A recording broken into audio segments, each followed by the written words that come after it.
Ini kita berada di bulan Jumadil Akhir. Mengingatkan pada antum, bulan Jumadil Akhir itu ada peringatan penting, yaitu Maulid Sayyidatuna Fatimah Az-Zahra bintu Rasulillah sallallahu alaihi wa alihi wa sahbihi wasallam.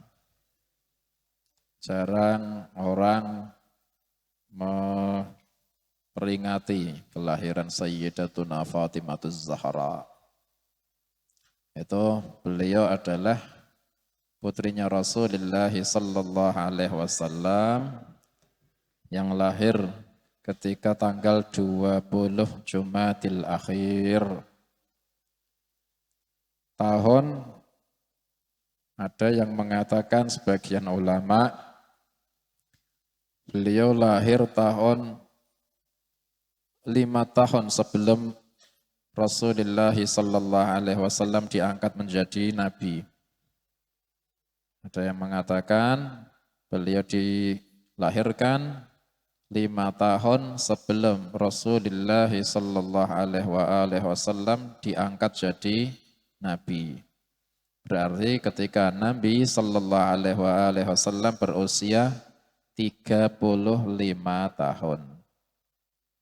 Itu dilahirkannya Sayyidatuna Fatimah Az-Zahra alaihassalam. Harus kenal kita sama beliau. Kita butuh sama syafaat beliau. Beliau orang yang diberikan hak syafaat dari Allah Ta'ala buat umatnya Rasulullah sallallahu alaihi wasallam. Mudah-mudahan kita semuanya dapat syafaatnya beliau alaiha salamullah. Beliau itu dilahirkan pas ketika malam Jumat tahun tanggal 20 Jumadil Akhir. Ketika itu malam bertepatan dengan diangkatnya Hajar Aswad ke tempatnya di Ka'bah. Jadi ketika dulu itu Ka'bah pernah dimasuki sama seorang wanita. Ini wanita ini membawa bukhur sambil dikipas-kipas di dalamnya Ka'bah. Bukhur itu dupo, baunya harum. Itu wanita ini kepingin memberikan bukhur atau wangi-wangian di dalam Ka'bah. Akhirnya ketika memberikan wangi-wangian di Ka'bah, ini ada bara atau mawa, apinya ini sampai ada yang meletik, terus akhirnya kena kain penutup Ka'bah, akhirnya terbakar itu selambu Ka'bah. Akhirnya ketika setelah terbakar, itu bangunan pondasinya juga sudah tua, ditambah setelah itu ada banjir. Banjir kalau di Mekah itu hujan turun 1 jam aja, itu air semua yang dari atas gunung turun ini semuanya ke Masjidil Haram. Soalnya Masjidil Haram itu aslinya tempatnya memang biwadin, di lembah. Lembah itu apa? Lembah itu di bawah gunung. Nah itu ketika setelah terbakar ada banjir, akhirnya Ka'bah rusak. Karena memang usianya sangat tua. Akhirnya setelah Ka'bah rusak, Quraisy memperbaiki bangunan Ka'bah, kepingin menguatkan pondasi Ka'bah. Ketika menguatkan pondasi Ka'bah ini ya harus dibongkari dulu batu-batu yang sisa. Nah ketika itu tidak ada yang berani ngambil batu, bongkari Ka'bah, tidak ada yang berani, kafir Quraisy dulu itu. Soalnya mereka sangat hormat sama Ka'bah. Mereka sudah tahu itu Baitullah. Ini nggak berani apa bongkar Ka'bah. Akhirnya ada satu orang itu sambil teriak, Allahumma la tura'. Ya Allah, tidak usah khawatir. Kami tidak ada niat kecuali hanya yang baik-baik ya Rabb. Akhirnya diambili batu Ka'bah, dikembalikan ke dibongkar, kemudian dikuatkan pondasi. Sampai akhirnya setelah jadi Ka'bah, tinggal sisanya meletakkan Hajar Aswad. Ketika mau meletakkan Hajar Aswad, ini Quraisy yang dari berbagai kabilah yang tadinya saling tolong-tolongan, bahu-membahu, membangun Ka'bah sama-sama. Begitu peristiwa meletakkan Ka'bah, mereka debat siapa yang paling berhak meletakkan Ka'bah. Soalnya kehormatan besar itu, bakal diingat sejarah itu.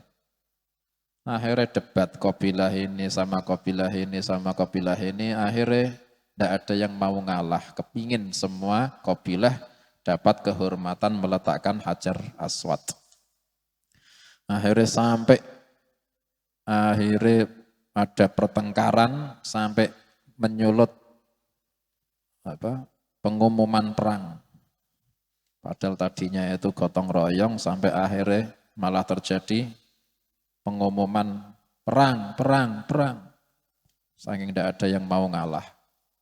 Akhirnya ketika mau perang, itu sampai 4 malam itu, mulai geger sampai mau perang itu 4 malam tegang. Sampai akhirnya ada satu orang yang paling sepuh di Quraisy mengatakan, kalian berdamai saja dan mengambil seorang hakim. Kita jadikan orang yang pertama kali masuk Masjidil Haram dari pintu ini, itu yang kita jadikan hakim. Bagaimana beliau menghukumi, kita harus taati. Akhirnya, ya saya setuju semua. Semua setuju, akhirnya mereka menunggu malam itu. Ketika ditunggu, yang masuk adalah Rasulullah sallallahu alaihi wasallam. Akhirnya mereka mengatakan, hadza Muhammad al-Amin radhina bihi. Ini yang masuk Muhammad al-Amin. Ini kita ridho sama ini orang. Nabi sallallahu alaihi wasallam ketika itu masuk dalam keadaan menunduk, tenang ke dalam Ka'bah. Akhirnya ketika sudah masuk dikasih berita yang sedang terjadi. Akhirnya Rasulullah sallallahu alaihi wasallam faham, kemudian Rasulullah sallallahu alaihi wasallam meminta kain, kemudian Hajarul Aswad diletakkan di tengah-tengah kain, semua pemimpin kabilah ikut mengangkat pojok-pojok pinggir-pinggir kain. Semua ngangkat, akhirnya sampai begitu dekat tempat Hajarul Aswad, Rasulullah sallallahu alaihi wasallam dengan tangan beliau yang mengambil kemudian meletakkan di tempatnya. Mereka semua ridho. Setelah meletakkan ke Hajar Aswad ke tempatnya, Rasulullah sallallahu alaihi wasallam pulang agak tergesa-gesa. Karena ketika malam itu adalah malam Sayyidatuna Khadijah al-Kubra alaihassalam sedang mau melahirkan. Akhirnya ketika pulang tergesa-gesa, kepingin jenguk istrinya setelah meletakkan Hajar Aswad, ini seakan-akan memang bisyarah kelahirannya Sayyidatuna Fatimah Zahra alaihassalam, itu perdamaian, rahmah buat seluruh manusia. Akhirnya ketika pulang, Sayyidah Khadijah Al-Kubra alaihassalam melahirkan seorang bayi perempuan. Ketika itu orang Arab kalau punya anak perempuan langsung gelo. Ketika itu malah Rasulullah sallallahu alaihi wasallam menunjukkan seneng. Sayyidah Khadijah alaihassalam ketika lihat bayi yang baru lahir juga senang. Karena bayi yang baru lahir Ini wajahnya mirip bapaknya. Mirip Rasulullah sallallahu alaihi wasallam. Sayyidah Khadijah sangat berharap ini anak wajahnya sangat mirip sama suamiku. Ya, ini Rasulullah sallallahu alaihi wasallam, mudah-mudahan akhlaknya juga mirip sama suamiku. Soalnya Sayyidah Khadijah itu yang membuat kepencut sama Rasulullah sallallahu alaihi wasallam itu akhlak. Jujurnya, akhlaknya.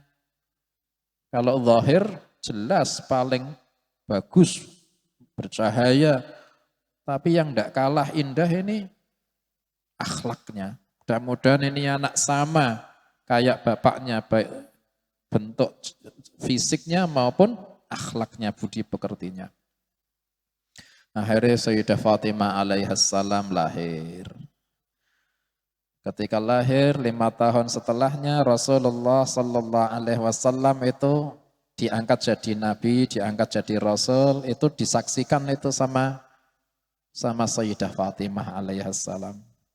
Bagaimana Rasulullah sallallahu alaihi wasallam ketika dakwah sembunyi-sembunyi, itu Sayyidah Fatimah alaihissalam menyaksikan itu. Bagaimana sampai akhirnya turun wahyu, fasta' bima tu'mar wa a'rid 'anil musyrikin wa anzir 'ashiratakal aqrabin. Wahai Nabi, beri peringatan kepada keluargamu yang paling dekat.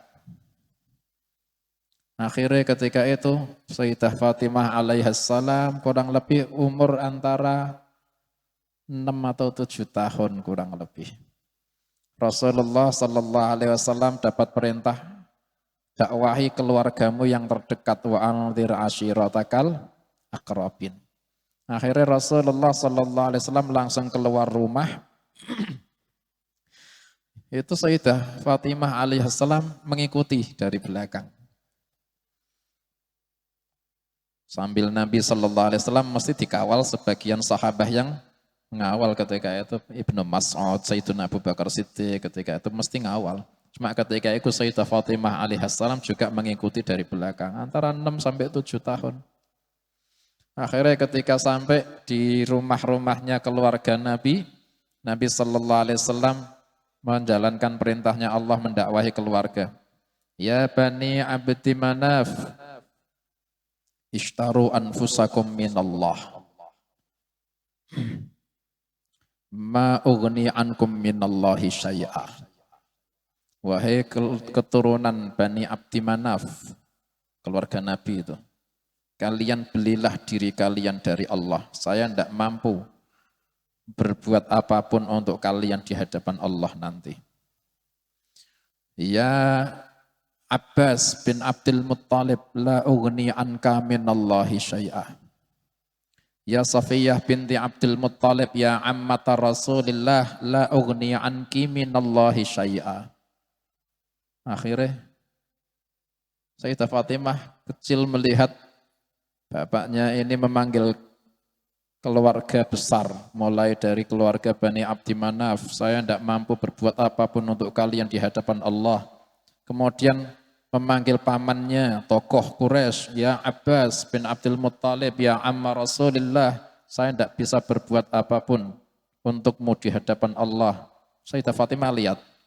Setelah itu, ya Safiyah binti Abdul Muttalib, ammata Rasulillah, bibiknya Rasulillah, saya tidak mampu berbuat apapun untukmu di hadapan Allah. Setelah itu Rasulullah sallallahu alaihi wasallam melihat anaknya yang kecil itu. Ya Fatimah, la ughni anki minallahi syai'a. Wahai Fatimah, saya tidak mampu berbuat apapun untuk kau sedikit pun di hadapan Allah. Akhirnya Sayyidah Fatimah alaihissalam pulang menemui ibunya. Nangis Sayyidah Fatimah. Nangisnya bahagia. Soalnya Rasulullah itu menyebut keluarga besar terhormat Bani Abdi Manaf, menyebut tokoh Quraisy Al-Abbas, menyebut tokoh perempuan Quraisy Safiyah binti Abdul Muttalib. Setelah menyebut mereka, ya Fatimah, binta Muhammad. Menyebut namaku. Saya disejajarkan sama orang-orang tokoh-tokoh. Sayyidah Khadijah itu mendengarkan anaknya cerita sambil nangis. Saya disejajarkan sama ayahku dengan Sayyidah Safiyah, dengan Paman Abbas. Itu sudah menunjukkan derajat yang tinggi yang dipunyai Sayyidah Fatimah alaihassalam.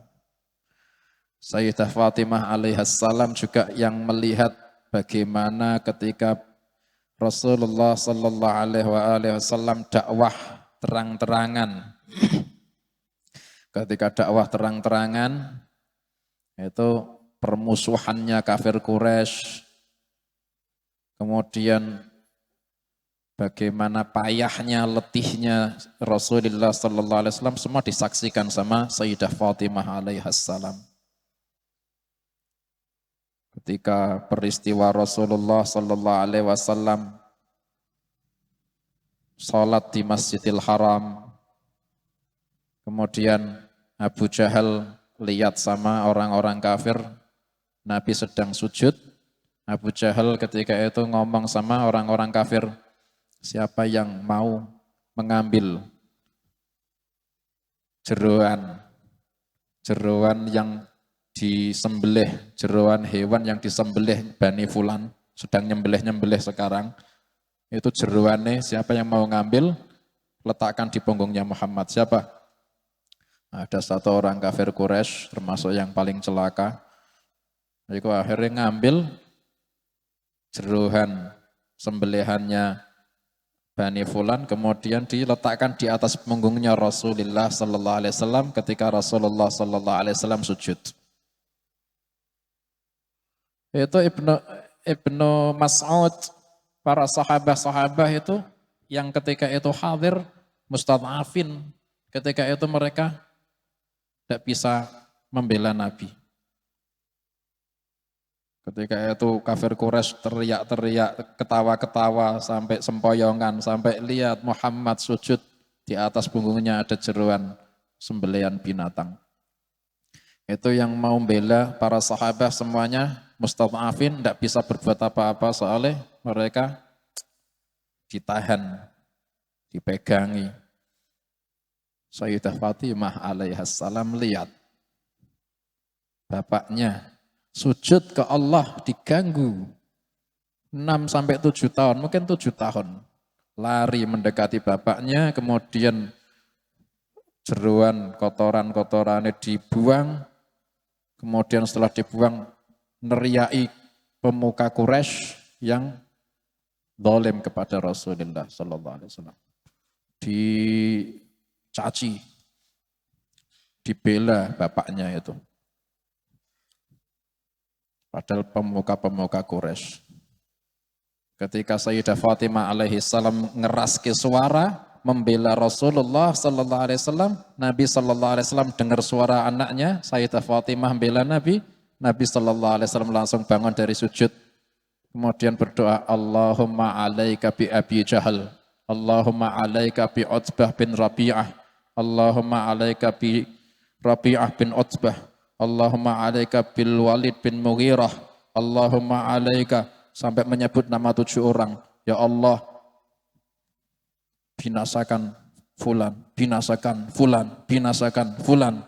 Sampai beberapa nama disebut sama Rasulullah sallallahu alaihi wasallam. Itu doa setelah mendengar suara Sayyidah Fatimah alaihassalam. Akhirnya semua yang disebut itu binasa semua ketika perang Badar. Saksikan sama Sayyidah Fatimah alaihassalam. Ketika itu Sayyidah Fatimah alaihassalam juga menyaksikan penderitaannya Rasulullah sallallahu alaihi wasallam dakwah. Pernah Rasulullah sallallahu alaihi wasallam sedang sholat di Masjidil Haram dekat Ka'bah, ada Uqbah bin Abi Mu'ayth, salah satu orang paling celaka. Uqbah bin Abi Mu'ayth ketika itu langsung mengalungkan kain dari belakang ke lehernya Rasulullah sallallahu alaihi wasallam, kemudian mencekik Rasulullah sallallahu alaihi wasallam dengan keras. Sampai Sayyidina Abu Bakar Siddiq radhiyallahu datang Kemudian pundaknya Uqbah bin Abi Mu'aid didorong sampai menjauh sambil mengatakan ataqtuluna rajulan ayyaqula rabbiyallah. Akhirnya Sayyidah Fatimah alaihissalam melihat semua itu. Bahkan merasakan ketika pengepungan keluarganya Nabi Sallallahu Alaihi Wasallam Bani Hashim dikepung, diboykot, di Syi'ab Abi Talib. Itu Sayyidah Fatimah alaihissalam juga merasakan kelaparan. Sampai akhirnya hijrah. Makanya itu ketika lahir Nabi Sallallahu Alaihi Wasallam sudah mengisyarahkan kalau Sayyidah Fatimah alaihissalam ini punya derajat yang sangat tinggi. Di dalam riwayat dikatakan ketika Sayyidah Fatimah alaihissalam lahir, Rasulullah sallallahu alaihi wasallam bersabda, "Hadza bid'atun minni. Wa sayaj'alullahu nasli min hadzal min hadhihi min binti hadhihi." Ini adalah bagian dari diriku, kata Nabi. Dan ini yang akan dijadikan sama Allah, keturunanku berasal dari dia. Sampai akhirnya dinikahkan sama Sayyidina Ali bin Abi Talib karramallahu wajhah. Ketika dinikahkan sama Sayyidina Ali bin Abi Talib ini, Sayyidah Fatimah alaihissalam ini dipilihkan orang yang paling dicintai sama Nabi sallallahu alaihi wasallam. Sayyidina Ali bin Abi Talib itu juga karena wahyu minallah. Setelah menikah sama Sayyidina Ali bin Abi Talib, itu Sayyidina Ali bin Abi Talib akhirnya membuatkan rumah agak jauh dari rumahnya Rasulullah sallallahu alaihi wasallam. Ketika itu Nabi sallallahu alaihi wasallam tidak biasa jauh-jauh dari Sayyidah Fatimah alaihissalam. Ketika baru menikah sama Sayyidina Ali, itu rumah yang dibuatkan sama Sayyidina Ali agak jauh, tidak jauh, cuma tidak biasa sejauh itu. Akhirnya Sayyidah Fatimah alaihissalam bilang sama Rasulullah. Akhirnya Rasulullah sallallahu alaihi wasallam bilang sama satu orang sahabat yang punya tanah ketika itu, namanya Harithah bin Nu'man. Ini Harithah bin Nu'man ini punya tanah di dekat Masjid Nabawi. Ketika Rasulullah sallallahu alaihi wasallam menikah, ini Harithah bin Nu'man ini memberikan sebagian tanahnya untuk Rasulullah sallallahu alaihi wasallam, dibuatkan rumah untuk istrinya itu. Biar dekat sama masjid. Akhirnya rumahnya Harithah bin Nu'man geser. Ketika Nabi sallallahu alaihi wasallam menikah lagi, itu Harithah bin Nu'man ini memberikan sebagian tanahnya lagi untuk kamarnya istrinya Rasulullah sallallahu alaihi wasallam biar dekat semua, kumpul enggak jauh-jauh. Akhirnya Harithah bin Nu'man geser lagi. Setiap menikah geser lagi, diberikan buat Rasulullah sallallahu alaihi wasallam sama istri-istrinya. Akhirnya ketika Sayyidah Fatimah alaihissalam menikah, rumahnya agak jauh. Kemudian Sayyidah Fatimah alaihissalam ini ngomong sama Nabi sallallahu alaihi wasallam, "Wahai bapakku, minta Harithah bin Nu'man buat menggeserkan tanah buat saya. Soalnya saya tidak bisa jauh-jauh dari kau." Rasulullah sallallahu alaihi wasallam malu. Saya tidak akan bilang macam itu. Rasulullah disuruh bilang macam itu, tidak akan. Meskipun Rasulullah sallallahu alaihi wasallam juga berat jauh-jauh dari Sayyidah Fatimah. Tapi untuk minta yang macam itu, enggak. Nah, akhirnya Nabi sallallahu alaihi wasallam ketika menolak, Harithah bin Nu'man ini akhirnya dengar. Akhirnya faham, pinter Rasulullah sallallahu alaihi wasallam. Tidak bisa jauh-jauh dari Fatimah. Saya tak geser lagi. Memberikan sepetak buat rumah, buat kamarnya Sayyidah Fatimah alaihissalam. Akhirnya geser lagi diberikan ke Sayyidah Fatimah alaihissalam. Rasulullah sallallahu alaihi wasallam akhirnya mendoakan keberkahan buat Harithah bin Nu'man.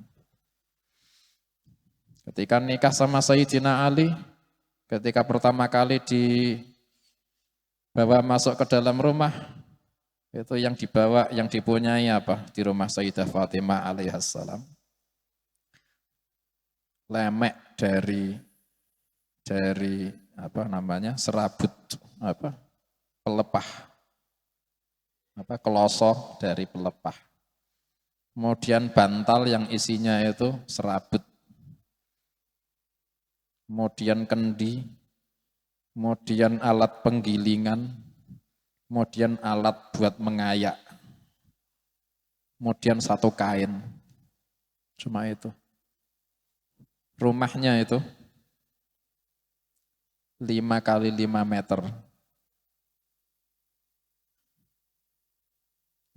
Tingginya itu 2 meter kurang lebih. Itu Sayyidah Fatimah alaihissalam.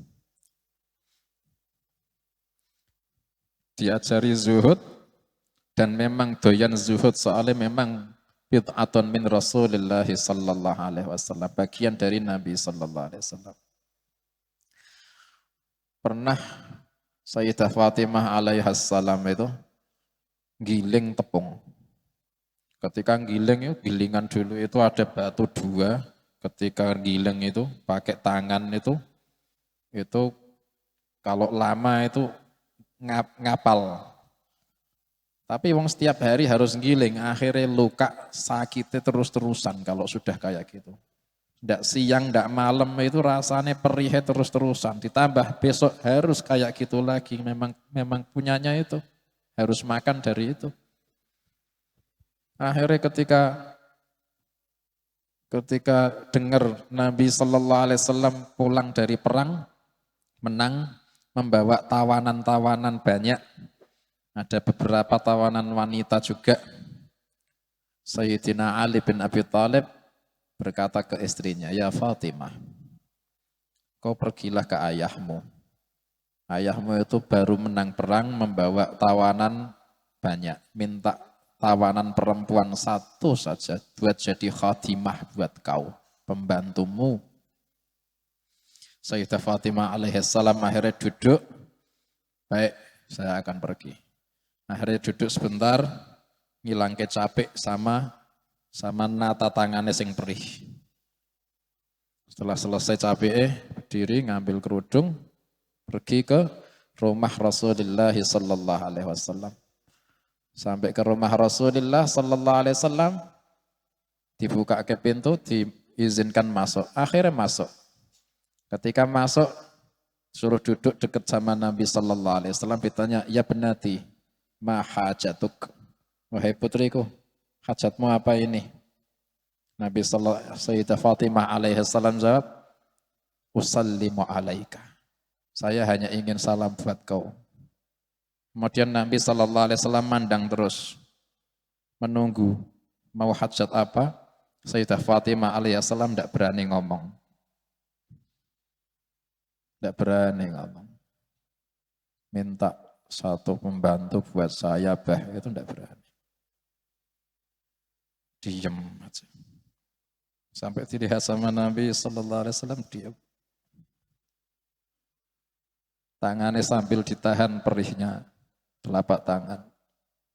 Akhirnya ketika sudah pamit pulang, tanpa ngomong, hajat yang di dalam hati. Ketika di rumah, Sayyidina Ali bin Abi Thalib tanya, "Gimana jawabannya?" "Saya tidak berani ngomong, wahai suamiku. Saya pergi itu ya cuma taat sama perintahmu. Tapi sampai sana saya nggak berani ngomong sama ayahku, sama Rasulullah sallallahu alaihi wasallam." Akhirnya Sayyidina Ali bin Abi Thalib, "Ayo tak antar, kau pergi sama saya. Nanti kalau kau malu saya yang ngomong." Ayo dah, taat Sayyidah Fatimah alaihissalam. Itu istri yang taat sama suaminya sangat tinggi. Sampai akhirnya Ketika sampai di rumah Nabi sallallahu alaihi wasallam, Sayyidah Fatimah alaihissalam duduk sebelah sama Rasulullah sallallahu alaihi wasallam, Sayyidina Ali duduk di sebelahnya. Kemudian Sayyidah Fatimah alaihissalam ini mau ngomong, tidak berani. Akhirnya yang ngomong Sayyidina Ali, ya Rasulullah, putrimu tadi ke sini itu ada hajat. Nabi sallallahu alaihi wasallam lihat putrinya itu merem, saking malunya, mejamke mata, merem, saking malunya. Putrimu itu butuh hajat darimu ya Rasulullah. Apa hajatnya? Sayyidina Ali yang ngomong, putrimu itu setiap hari giling gandum dengan batu, tangannya sudah kapalan, perih. Minta satu orang dari tawanan perang, satu orang perempuan buat jadi pembantunya Fatimah, giling ke gandum. Itu Sayyidah Fatimah itu sambil mejam ke mata, malu. Tidak biasa, minta tidak biasa. Wa kaifa tad'u ila dunya daruratu man laulahu lam tukhrajid dunya minal adami la tad'u 'ala al-'isami daruratu apa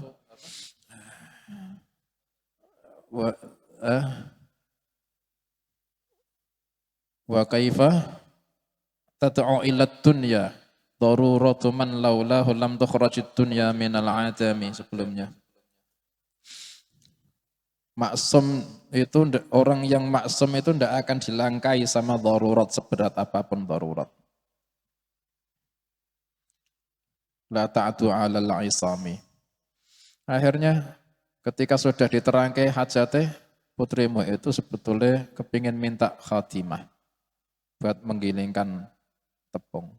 Nabi sallallahu alaihi wasallam dengan tegas, saya tidak akan ngasih. Saya tidak akan ngasih anakku pembantu. Saya akan menjual semua tawanan perang dan harganya akan saya berikan buat ahlus suffah. Biar mereka tidak ada yang lapar. Dan saya tidak akan memberikan satu pun kepada putriku. Akhirnya suami istri ini pamit sambil ridho sama ketetapan Rasulullah sallallahu alaihi wasallam. Akhirnya setelah pulang meneruskan lagi ngiling gandum. Rasulullah sallallahu alaihi wasallam setelah itu malam harinya mengunjungi rumah Sayyidah Fatimah alaihissalam. Ketika itu didodok pintunya, dibuka ke sama Sayyidina Ali. Kaget Sayyidina Ali. Rasulullah sallallahu alaihi wasallam malam-malam disambut sama Sayyidina Ali, disuruh masuk. Sayyidah Fatimah alaihissalam ketika tahu yang datang itu bapaknya, langsung berdiri menyambut Nabi sallallahu alaihi wasallam, bersabda, makanakuma, tetap di tempat kalian. Akhirnya Nabi sallallahu alaihi wasallam duduk, sebelah kanannya Sayyidah Fatimah, sebelah kirinya Sayyidina Ali. Kemudian Nabi sallallahu alaihi wasallam bersabda, kalian kepingin enggak tak kasih yang lebih baik daripada yang tadi kalian minta? Keduanya jawab, mau ya Rasulullah. Kalian bacalah subhanallah 10 kali, alhamdulillah 10 kali, Allahu Akbar 10 kali setiap selesai sholat fardu. Dan kalian bacalah subhanallah 33 kali, alhamdulillah 33 kali, Allahu Akbar 34 kali ketika mau tidur. Itu semua yang diajarkan Jibril kepadaku dan kuberikan buat kalian. Akhirnya mereka berdua nerima dengan senang. Soalnya betul itu lebih baik ketimbang pembantu. Akhirnya Nabi sallallahu alaihi wasallam pulang. Sayyidina Ali saking senenge sama pemberian itu, bayangke pemberiannya seorang Nabi sallallahu alaihi wasallam kepada putri yang paling tercinta, Akhirnya nggak akan pemberian yang remeh. Diamalkan itu ijazah sama Sayyidina Ali sampai seumur hidup. Bahkan ketika Sayyidina Ali alaihi salam sepuh, ditanya sama satu orang dari penduduk Irak, itu riwayat yang diterima itu apakah dibaca sama Sayyidina Ali? Sampai sekarang Sayyidina Ali menjawab, fama taraktuha mundu sami'tuha. Saya tidak pernah ninggal itu semenjak dulu saya dengar itu dari Rasulullah sallallahu alaihi wasallam. Sampai sekarang. Apakah ketika malam perang Siffin juga kau baca? Ketika malam perang Siffin juga tak baca. Itu diajari zuhud. Saking diajarin zuhud sampai Sayyidah Fatimah alaihissalam ini mirip sama Nabi sallallahu alaihi wasallam dalam zuhudnya. Pernah Sayyidah Fatimah alaihissalam ini punya kalung emas, tapi kalung emas yang enggak sing sampai mewah. Udah. Kalung emas yang orang-orang lebih baik lagi kalungnya. Tapi pernah beliau memakai kalung dari emas. Halal perempuan pakai kalung. Banyak kok muslimat ketika zaman itu pakai kalung, bahkan lebih baik. Ketika itu Sayyidah Fatimah alaihissalam pakai itu kalung, datang ke rumah Nabi sallallahu alaihi wasallam. Ketika Nabi sallallahu alaihi wasallam tahu Sayyidah Fatimah alaihissalam datang, disambut senang Nabi kalau Sayyidah Fatimah datang. Begitu duduk, Nabi sallallahu alaihi wasallam kelihatan kalungnya Sayyidah Fatimah, berubah wajah Nabi. Berubah. Tadinya itu senyum, ketika lihat kalung berubah. Berubah langsung marah. Sayyidah Fatimah alaihissalam paham. Ini yang dilihat ini apa, ini paham. Yang dilihat ini kalungku ini.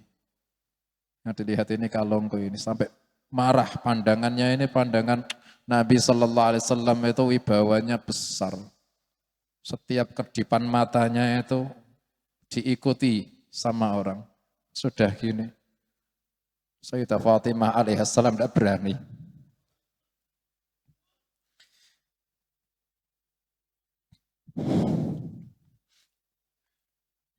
Akhirnya Sayyidah Fatimah alaihissalam pamit keluar. Dibiarkan sama Nabi sallallahu alaihi wasallam. Ketika pamit keluar, kalungnya dilepas.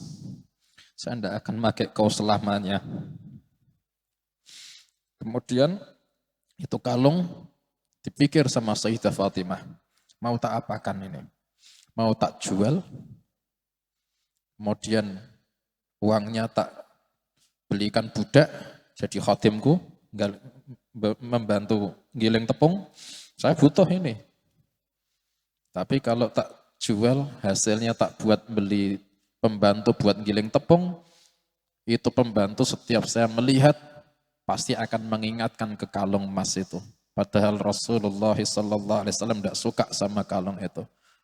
Nanti pembantu itu kalau tak lihat itu hasil dari penjualan kalung pasti mengingatkan ke kalung itu, saya tidak suka.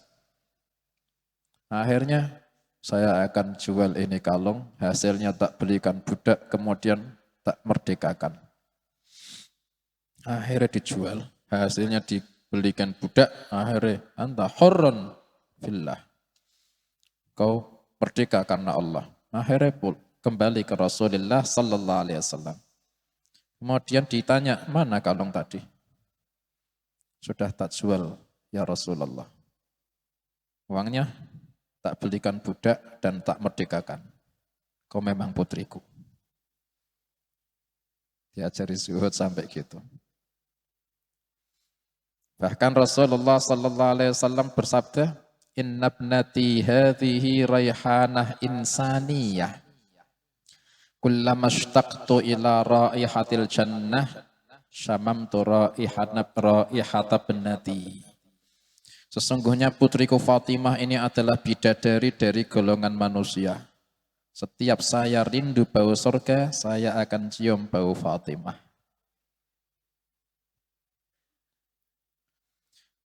Makanya ketika Nabi sallallahu alaihi wasallam itu keturunan wahyu. Wahyu yang turun surah Al-Insan. Itu wahyu yang turun itu karena Sayyidina Ali bin Abi Thalib dengan Sayyidah Fatimah alaihissalam punya amal soleh hebat.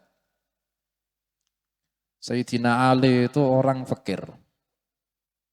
Ketika dapat penghasilan langsung dibuat beli gandum.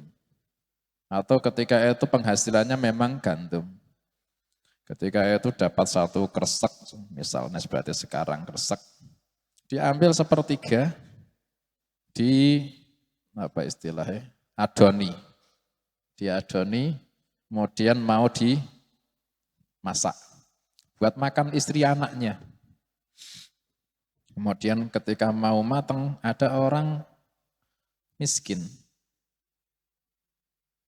Kemudian ketika ada orang miskin itu minta makan, Sayyidina Ali bin Abi Thalib memandang ke Sayyidah Fatimah alaihissalam, berikan ya suamiku. Sayyidina Ali alaihissalam berikan ke orang miskin. Padahal itu Sayyidah Fatimah belum makan. Anak-anaknya itu juga masih kecil-kecil, butuh makan. Akhirnya masih punya 2/3, diambil lagi 1/3. Diadoni lagi sama Sayyidina Ali. Kemudian mau dibakar, kemudian dimasak, mau dimakan. Belum makan itu. Ketika mau matang, datang anak yatim, minta makan. Sayyidah Fatimah alaihissalam dilihat, berikan saja ke orang yatim itu. Kasih ke anak yatim. Akhirnya ketika sudah diberikan, masih ada sisa 1/3. Diambil, diadoni lagi. Dimasak, mau dimakan. Mau mateng, ada orang musyrik yang ditawan, lapar, minta makan. Berikan wahai suamiku. Saya tidak apa-apa.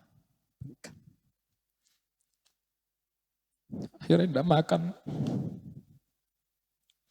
Akhirnya tidak makan. Sayyidah Fatimah alaihissalam. Kemudian turun wahyu